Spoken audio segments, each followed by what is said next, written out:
Hello folks, this episode may contain adult themes and swear words, mainly because I can't be asked to edit them out anymore. Enjoy.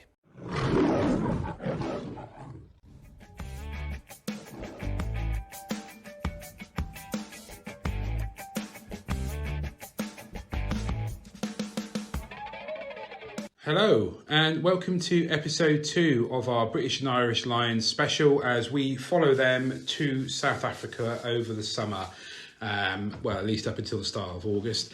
What we're going to be talking about on this episode, well, hopefully Ollie's timetable will mean that he will be joining us. It's been a difficult week again to kind of get us together, but hopefully he'll be here. If not, I will flow solo or even fly solo.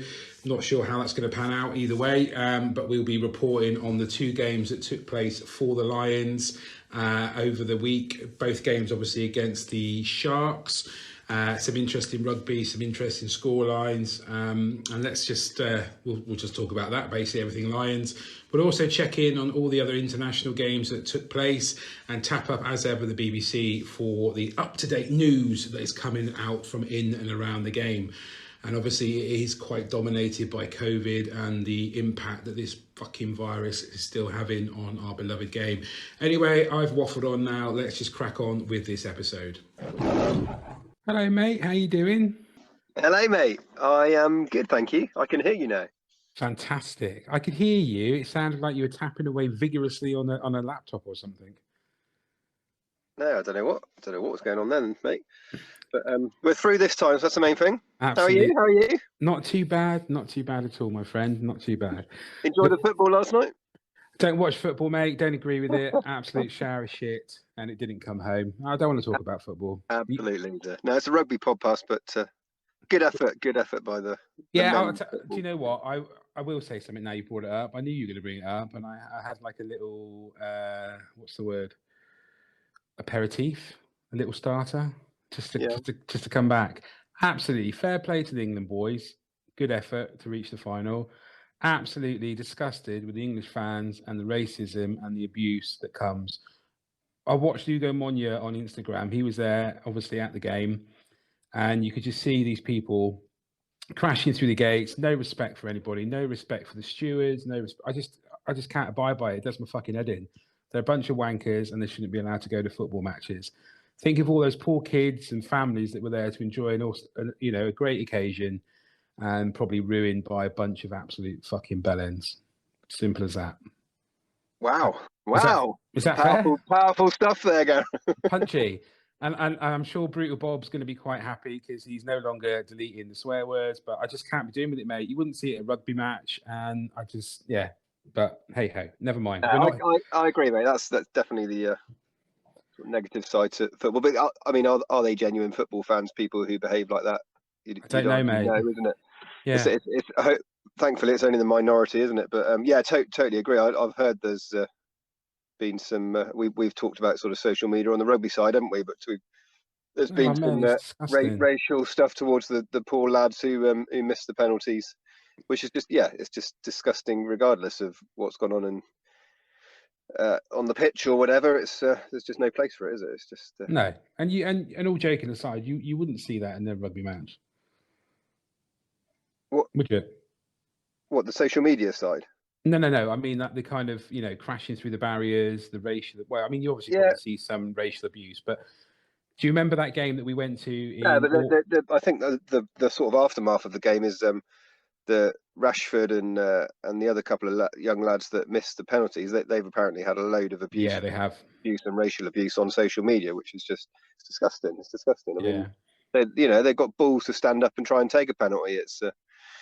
It's a pretty brave thing to do, isn't it? So for people to have a go at them for missing a tool is out of order, but to bring race into it is just it's just pathetic, ridiculous. But I know, I agree that the sort of tossers that try to barge into the stadium, hopefully they all got accosted and promptly taken out and dealt with. But the other argument to that is the millions and millions of pounds that's in football, and they can't even put in proper security to stop that sort of thing happening. Do you know what I mean? So yeah, it's crazy. Do you remember that? Do you remember when we were in the southern hemisphere, and the very first game we ever actually saw a fight in the crowd was when we went to is Eden Park, Auckland? It is, isn't it? Yeah.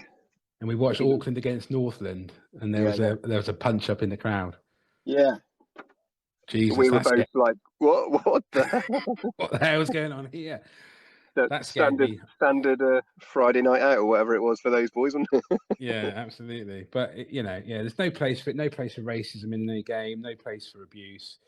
Just absolutely, just ridiculous. Anyway, let's just talk about what we love: rugby. Rugby. Yeah. Rugby. Where do you want to start, mate? Do you want to start with the news? Because I mean, there is some big news coming out in the world. Do you want to do some Lions news? Yeah, go for it. Start. Okay. So here we go. So Khaleesi, obviously South African captain, positive COVID test 2 weeks out before the game. So that's not good for news for him. No. Hopefully he will be available, because I guess not having your captain around, although obviously they'll have a number of leaders in the team, it ain't going to be good for them. And obviously, you want to see him playing against the British and Irish Lions. Marcus Smith called up into the England team. Congratulations, Marcus, if you're listening. Totally deserved. Really interesting. Carry on. You don't think he's listening? He's definitely listening. Of course he is. Yeah, he's definitely listening. Obviously, because there's still injury doubts around Finn Russell. Interesting. George Ford wasn't given the nod, but I think he might have got an injury, if I remember rightly. I'm pretty sure he didn't play. Yeah, I think he's being rested, isn't he? I think he's having the summer off. So yeah, massive congratulations to him. And hopefully over there he goes over, learns some stuff, and just shines like he has been doing all season. Yeah, that's great to see that. And in the England game, wasn't it, with the boys giving him a cheer and a support and everything, wasn't it? Yes. I think rumor has it Eddie knew the day before and didn't tell him. So I'm not so sure about that myself, but hey ho. I think he should have been told, and no doubt he would have still played for England, and it would have been all right. I don't know. Didn't like that. What else is there? Lewis Ludlow. He stuck a knee on a Canadian player's head during the England game. Got a yellow card. He's looking at facing a ban after being cited for that incident. Yeah. Not ideal. Your second game for England as captain, is it? No, not the best. And I think that's pretty much it, really, from the news front. Although South Africa have just named their team to play the Lions on Wednesday night.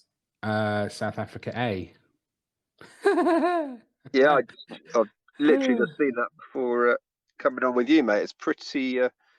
It's a pretty strong A side. It's interesting, isn't it? I mean, you cannot blame South Africa. The one thing they are missing at the moment will be match preparations. They've had one game against Georgia. The second game was cancelled. You can't blame them. It's a combination of first team starters, the likes of Peter Steph Dutoy, Faf de Klerk, Cheslin Kobe, Delande, but then you've got the mix of Jasper Wise, the Leicester number 8. I have to get Leicester in there somewhere. Fair play to him, mate. Fuck it. If we're going to be tested, we're going to be tested. It's like an unofficial fourth test now, really, isn't it? Yeah, I was just about to say that. In reality, it kind of is, isn't it? It's like a fourth test. It's just made me even more excited for Wednesday game. I'm not going to lie. I can't wait. Yeah, and it's good because, up until that team announcement, basically all of the pre-test fixtures are. I hate to use the phrase, but almost like training ground runouts, aren't they? They're just, the opposition is nowhere near the standard that the Springboks are going to bring, isn't it? So it's good to have that as a prep game, isn't it? It's not full strength, but they're, like you say, there's a lot of what you would say are first team starters for the Springboks in there, isn't it? So absolutely, and to be fair, looking at the Lions team to play the South African A team, it looks pretty much like a test team to me as well. If I'm honest, I wonder if they kind of knew what was coming. Yeah, I thought the same actually. I read that you could argue it is Gatland's what he considers as his first test team at the moment, isn't it? Trying that as a run out in this game, isn't it? But it's good, and it's definitely confirmed for Wednesday. Is it? Because I'll be honest, mate, I've completely lost track of what's going on with the games because it's Sharks, Bulls, Sharks again, possibly Georgia, South Africa A, or no, or not? It's definitely South Africa A. Yeah, because there was talk of it being switched with the Stormers game, I think, wasn't it? Yeah, this Saturday. No, but it's definitely South Africa A on Wednesday night. Cool. Okay. So yeah, definitely get your kids to bed early, mate. Mine will be in bed by 6:30. I'll be sat down watching that bad boy. Without doubt. I mean, I think, like you say, the Lions team is pretty much, close to test team. Obviously, Sinclair probably wouldn't start. You would have Furlong in there. No Farrell on the bench. Maybe Louis Rees-Zammit for the Welsh. Liam Williams, maybe. But I like the centre partnership of Aki and Harris. I thought Harry's had a really good game against the Sharks, the second game against the Sharks. So, yeah, it's going to be really, really interesting. As we're talking Lions, should we just go straight into the Lions, then come back to the internationals? Yeah. Okay, so last Wednesday, 7th of July, obviously the Lions took on the Sharks. Instead of the Bulls. 26-0 up by half time. Didn't particularly look that troubled by the Sharks. Came out on top 54-7. I mean, a pretty solid performance. Not a great deal you can say, really. It was just a good, solid game against, like you've already said, a weaker opposition. Yeah, a kind of a repeat of the fixture before as well, wasn't it? But obviously different heavier scoreline on both sides. But yeah, I agree, mate. Not much more you can say on that. Nice to see Jamie George getting a captaincy there, wasn't it, for the Lions, and 2 tries. Well, that was on the second game, mate. That was on Saturday's game, wasn't it? The second game against Sharks, he captained. Sorry, mate. You starting on the first one, Yeah, I did. Sorry, mate. Sorry. Okay. Yeah, I mean, the second game, like you say, Jamie George captain, got a couple of tries. Sharks seem to have a better kind of, what's the word, cohesion between the players. They certainly came out and fired a lot stronger shots at the Lions, but I don't necessarily think the Lions were ever going to be really troubled by them. The Sharks seem to obviously score 4 tries off the mistakes that the Lions make, drop balls, those kind of things, and capitalised on the mistakes. And I think, I've seen reports of people saying, oh, well, if the scrum half didn't get sent off, that would have been that was the turning point in the game. Was it really? I think in the last 20 minutes, the Lions' overall fitness and kind of cohesion as a unit would have probably, would have, secured the game. But just maybe the sending off meant that it was more of a kind of, 71-31 is a significant scoreline, isn't it? So, I think the sending off didn't really do anything other than to exacerbate the score. And the Sharks played really well. That winger, is it Cock? The Sevens player of the season, blonde-haired winger, played centre in the second game. He looks pretty decent. And put himself about a bit, but it is what it is. It's the quality of the start of the build-up games. They're not as good because the internationals aren't in there because of obviously the whole COVID bubble and shit like that. So it's they're not going to be a strong opposition, are they? No, exactly, mate. We've sort of mentioned it. Well, it's clearly evident anyway, isn't it? We mentioned that before, but yeah, it's nice to see over the 2 Sharks games, the almost nigh on sort of 2 complete different starting 23s from the Lions as well, wasn't it? So yeah, seeing everyone getting some action there against the same side, wasn't it, in 2 different games? But I thought some of our English lads performed well in the second game. Jamie George and Watson probably the standout, weren't they? Yeah. Can I be brutally honest? I know you're going to think this is just me being anti-Exeter, but I'm really not.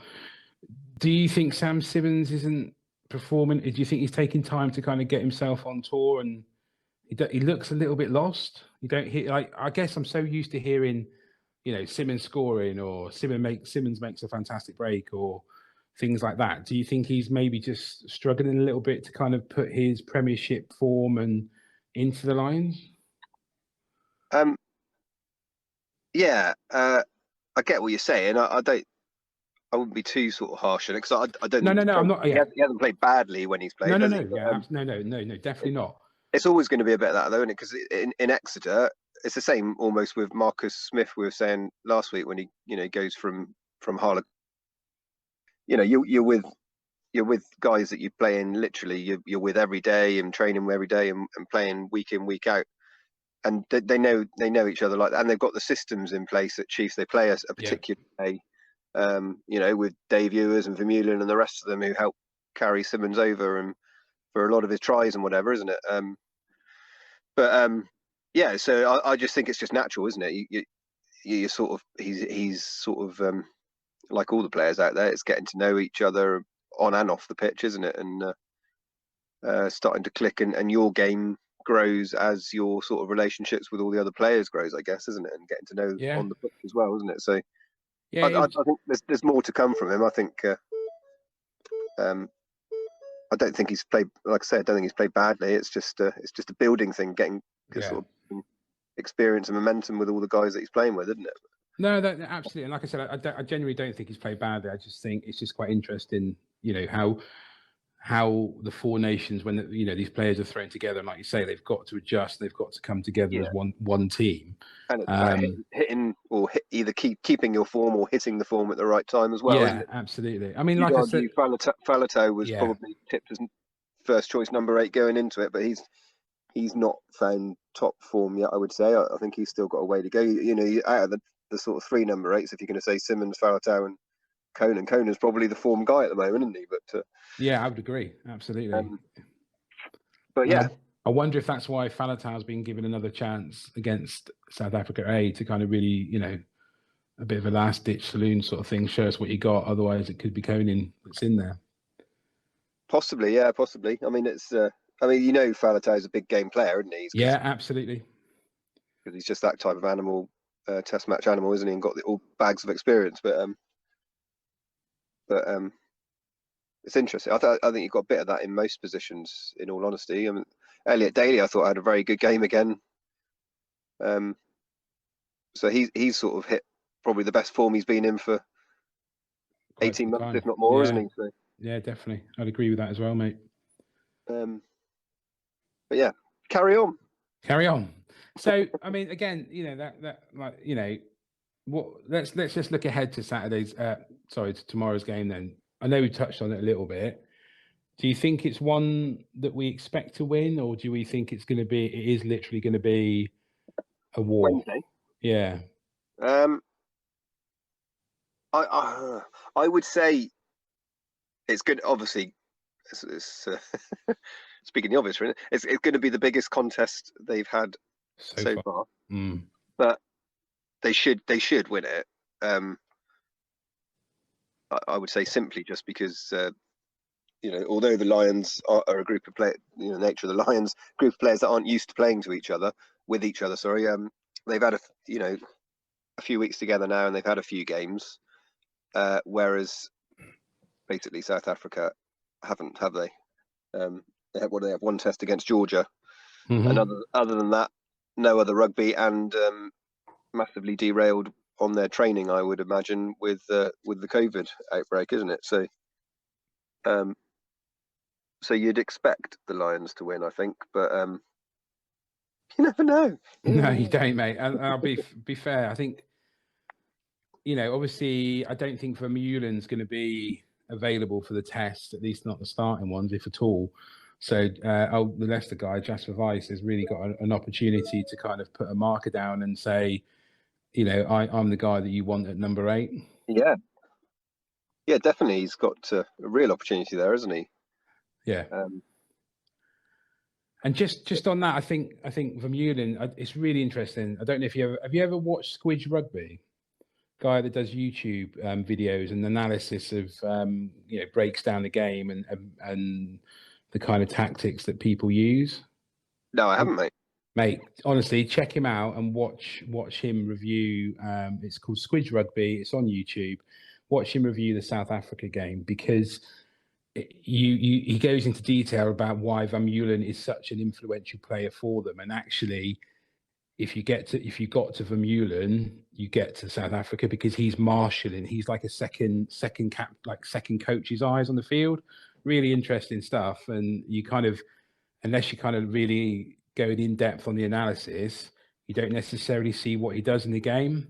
But yeah, really, really worth watching and seeing his kind of analysis of South Africa and where potentially the Lions are going to break them down and obviously take the victory and take the test series. Okay, so should we just leave the Lions there and go on to the internationals? Because there was quite a lot of internationals that went on over the weekend. Everybody was kind of pretty much involved. Yep. I want to start with New Zealand, Fiji. Yeah. Fiji dominated, although the scoreline doesn't necessarily dictate that that's the case. Fiji dominated the breakdowns. They were in New Zealand's faces. They kind of did a little bit to New Zealand what England did to them in the World Cup. But in the last sort of 10, 15 minutes, New Zealand ran away and kind of took the victory 57-23. But Fiji really were, I think, every kind of review. I only saw the first half, but certainly Fiji dominated the breakdown. And it was a really, really interesting game to watch. So yeah, fair play to Fiji, but the might of the New Zealand machine rides again. Yeah, I didn't get to watch this one, mate, and I've only I've sort of heard and read a couple of reviews, but basically saying exactly what you just said, mate. But and I've seen a couple of clips of a few of the tries and stuff. But yeah, just physicality. Wow, they were smashing the shit out of the New Zealanders, weren't they? But, yeah, absolutely. And I do wonder. Obviously, Randra's off for the Fiji Sevens at the Olympics. Yeah. What kind of influence or impact he would have made, and would it have been a different story? Yeah, well, I think there's a 2 or 3 of their what you would say big names. Him obviously being the main one, but I think what's the ex-Toulon winger? Tuisova. Yeah, he wasn't there, was he? No. I think there's 1 or 2 others as well, but they're the main guys out in the backs, I think. But yeah, you know, add that into them playing with that sort of physicality, then yeah, could have been even closer still. But absolutely, yeah. Yeah, the second test go, because New Zealand will know what's coming next time, won't they? Well, yeah, because they do play again. They play Fiji again on next Saturday. So yeah, absolutely. Really, really looking forward to trying to catch some of that game as well. Wales played Argentina, ended in a 20-all draw. Obviously, the week before, Argentina narrowly beat Romania. Obviously, Wales put the Canadians to the sword. Yep. I didn't actually get to see this game, but I think there was a couple of incidents that potentially could have been red cards for Wales, but weren't given. I don't know, but yeah. What's it say? What they say? Honours split, or I don't know. Forget that. What, as in some went either way? You mean decisions gone either way? Yeah. I think there were a couple of potential red card decisions in tackles from Wales against Argentina, so it could have been a different story come the end. Right. Scotland, Romania, it was cancelled. Ireland, I did get to see Ireland against the United States. I'm not sure what happened to the United States, but they just imploded. Ireland put in 71 points against them. Obviously, Ireland had quite a few first team kind of players. I really like there's a winger for Ireland, Balakoon. He scored a fantastic individual try, just carved his way through the American team. Really good try. But, you know, again, Doris was playing, Ryan was playing, Carberry was playing, Conway, McCluskey. Still quite a few of the main Irish boys, or know, close to the squad boys. But yeah, I've got to be honest, I didn't think Ireland were going to kind of win by such a margin as they did. It must have been England knocking the steam out of them last week, mate. Well, that's absolutely, and I guess that's all you can really say, because and then getting on to the England game, Canada started well for the first 10 minutes. Got a nice opening try. They did score first, I think. And they didn't. England scored first, mate, but they They equalised they fairly swiftly, equalised. didn't That they? was it. Yeah, It was sorry. 7-all pretty quickly, wasn't it? What can you? I mean, again, it's a little bit like New Zealand, Tonga.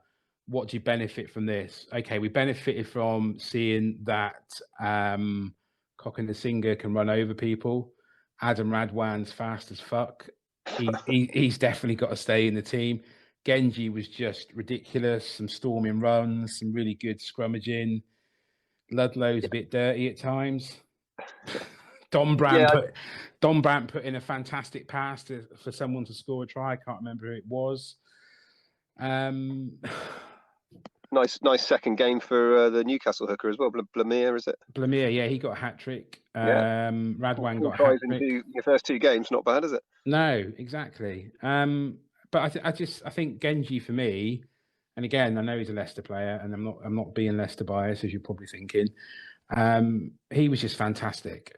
Some absolute storming runs. Strong in the scrum. He's got to be first choice loose head for England now, I would imagine. I thought Harry Randall had another good game. Smith obviously had a good game. It was just a general kind of ass kicking for Canada. I just felt really bad from coming. I actually turned off, if I'm honest. It got back to 70 minutes, and I just thought, there's not much point in watching anymore, is there? It's a bit. But it was. I get what you mean. There's probably not hugely anything sort of new learnt from England perspective, is it? But it's almost USA and Canada. I think with the squad that's been picked, it's a good way to blood some new guys and some youngsters and stuff, isn't it? So rather than throwing straight in the deep end against a New Zealand or a South Africa or an Australia or whatever, isn't it? But yeah.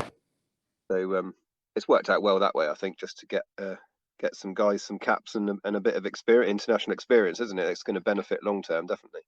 Yeah, no, I'd agree. But I have to say, I think Radwan, he was superb, and I do wonder if we're now going to see the departure of some of the older, more established England players, like your George Ford, like your Johnny May, like your Joe Marler.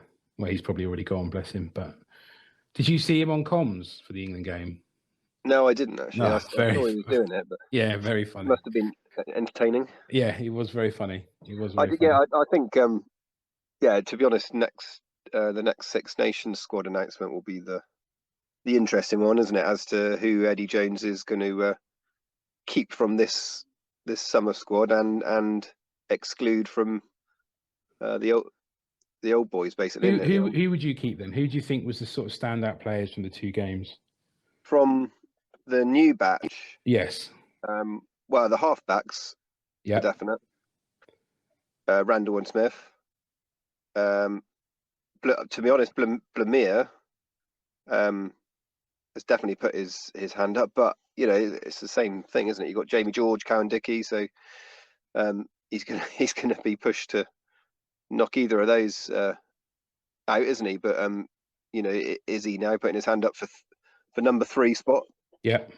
Just he must be putting his hand up, I would have thought, after those 2 performances. But who else is there? I would agree, Radwan. You might see possibly the likes of Johnny May now not featuring. Freddie Stewart? Yes, Yeah. Nothing stand out from the guy, but he just looked very. He's just solid, isn't he? Yeah. Sorry. Solid and assured. Yeah, I agree. Yeah, he just looked. He looked like you can tell some guys that they just sort of naturally slot into international rugby, doesn't he? He's Don Brandt. Yeah, I don't know. I didn't see enough of him just in this one game, but I would include him just from his Premiership form, but and question marks over Billy going forward as well, isn't it? Yeah. So there's Sam Simmons, a spot there, isn't it? Yeah, Sam Simmons and Don Brandt, they're your 2 number 8s now. I think they probably should be, because they'd offer such contrasting abilities, wouldn't they? One week you might start Don Brandt, and then Simmons comes on and is all explosive, or you go for that explosive start with Simmons, and then Don Brandt comes on and shores things up, and brings his cutting lines in the second half and stuff like that. So it's a really interesting. I think you're probably right. I think maybe it was a bit negative to begin with, and you've turned my thought process around to thinking, it was worthwhile, although obviously not for the teams that we pummeled. It does give us an insight into whether, with a bit more kind of training leading up and experience leading up to the Six Nations, that these new guys could come in and actually do a proper job. I definitely think Ben Young's days are numbered. I don't think he's going to feature. I think it needs to be Harry Randall and Dan Robson. Yeah, it's going to be interesting, definitely. Yeah, I'd say that first Six Nations squad will be the teller, won't it, as to what Eddie's thinking on it all. But who knows what Eddie thinks, mate? Exactly, mate. Didn't play Sam Simmons, so. Well, and the other thing is, what's he going to do? Probably more importantly, because then that's going to have a bearing on who he selects as well. But what style of rugby are they going to? Yeah. Are they going to go for? Because if they play the sort of rugby that they have been playing, then there isn't really a place for your Marcus Smiths and your Harry Randalls. No, exactly. It'd be wasted. But, yeah. It will just be, Henry Slade's struggled with that, hasn't he? Because he plays some fantastic stuff for Exeter Chiefs, but he doesn't get the same freedom with England, and just doesn't always look the same player, does he? Because he's not permitted to and not allowed to, sort of thing. But no, absolutely. You wouldn't want to see that happen to someone like Marcus Smith. No, he's better off just doing what he's doing for Quinn, doesn't it? Yeah, no, I'd agree. Okay, mate, so let's just wrap things up. Let's just look ahead, because obviously Saturday there are a few internationals. New Zealand, Fiji. Oh, it'd be nice to see that even closer. But a New Zealand victory? A New Zealand victory either way, I would say, yeah, personally. Yeah. Okay, Australia, France. Oh, yeah, well, are the sort of final round top 14 guys joining, or are they not? I don't think they are, mate. I don't think they are, right, because they would have to quarantine, and I think it's the same sort of French team that was out there for this week. Could go either way. I think, I'd like to see France win, just because I'm, Yeah, same. So we'll go with France. Wales, Argentina. They got two fixtures, haven't they, as well? Tuesday and Saturday, isn't it? Oh, have they? Yeah, I think so, mate. Oh, sorry. Yeah, you're right, mate. I didn't realise. There's a France, Australia tomorrow at 11 o'clock. Yeah. I'm going to say France take the series 2-1. There we go. Yeah, I'll go for that as well. It'd be nice to see that. Yeah, good. Argentina, Wales. I'm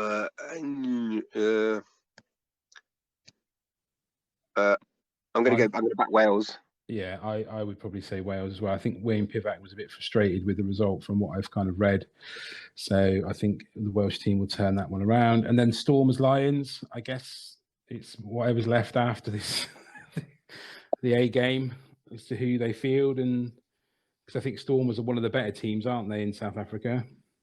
Yeah, and that's the last game before the test, isn't it? Yeah, it is as well.